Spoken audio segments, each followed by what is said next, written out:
بسم اللہ الرحمن الرحیم۔ محترم سامعین کرام، السلام علیکم ورحمۃ اللہ وبرکاتہ۔ اللہ کرے ہم سب اس مبارک مہینے میں اس مہینے کو اچھے طریقے سے گزاریں اور اپنے رب کو راضی کر لیں۔ اللہ ہم سب کے صیام کو، قیام کو، دعاؤں کو، ہر طرح کی عبادات، تمام طرح کی عبادات کو قبول فرما لیں۔ تو بھائیو، آپ کے سامنے ارکان ایمان سے متعلق تفصیلی گفتگو آ رہی ہے، اور ارکان ایمان میں چوتھا رکن ہے نبیوں اور رسولوں پر ایمان لانا، اور نبی کریم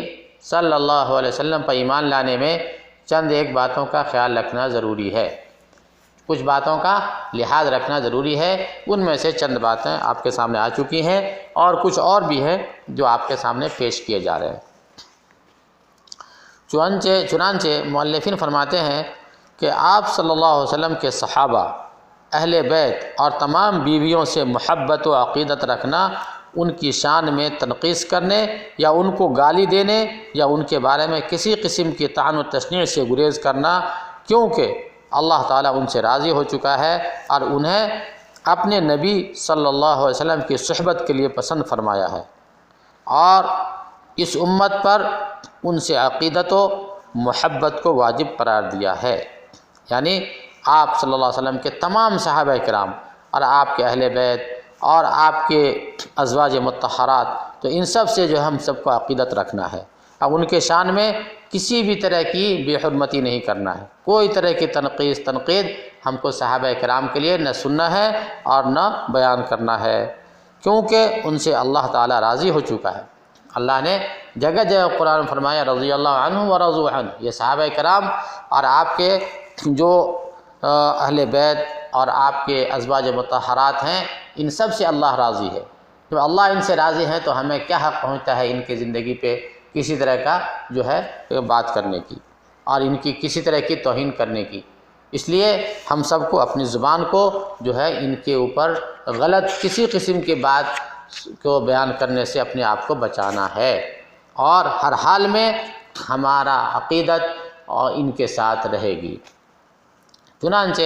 اللہ تعالیٰ کا ارشاد ہے، اعوذ باللہ من الشیطان الرجیم، بسم اللہ الرحمن الرحیم، والسابقون الاولون من المہاجرین والانصار والذین اتبعوهم بإحسان رضی اللہ عنہم ورضوا عنہ۔ ترجمہ، اور مہاجرین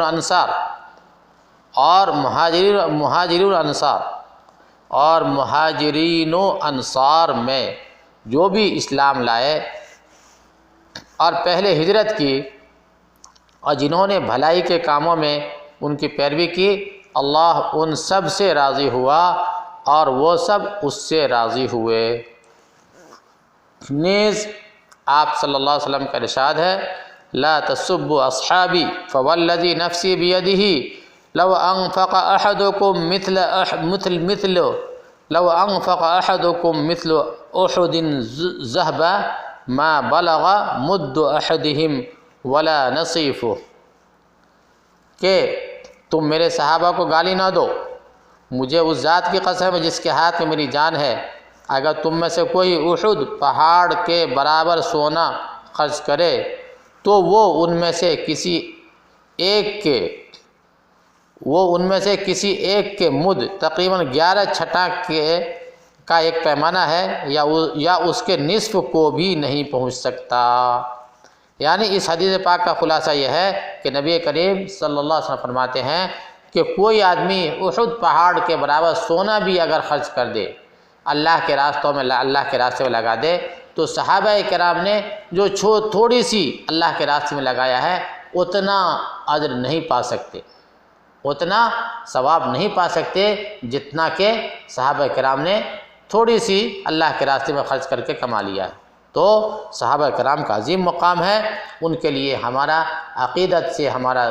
جو ہے سر ہمیشہ جھکا رہے گا ان کے سامنے، اور ہر قسم کے طعن و تشنیع سے ہماری زبان ان عظیم شخصیات کے طعن و تشنیع سے ہم سب کو بچا کے رکھنا ہے۔ اسی طریقے سے اللہ تعالیٰ کا ارشاد ہے، والذین جاءوا من بعدهم يقولون ربنا اغفر لنا ولإخواننا الذين سبقونا بالإيمان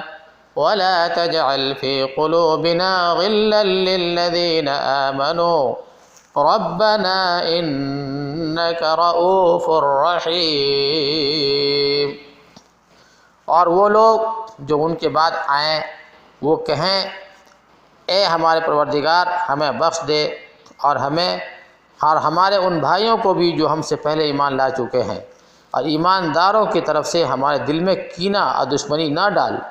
اے ہمارے رب بے شک تو شفقت و مہربانی کرنے والا ہے۔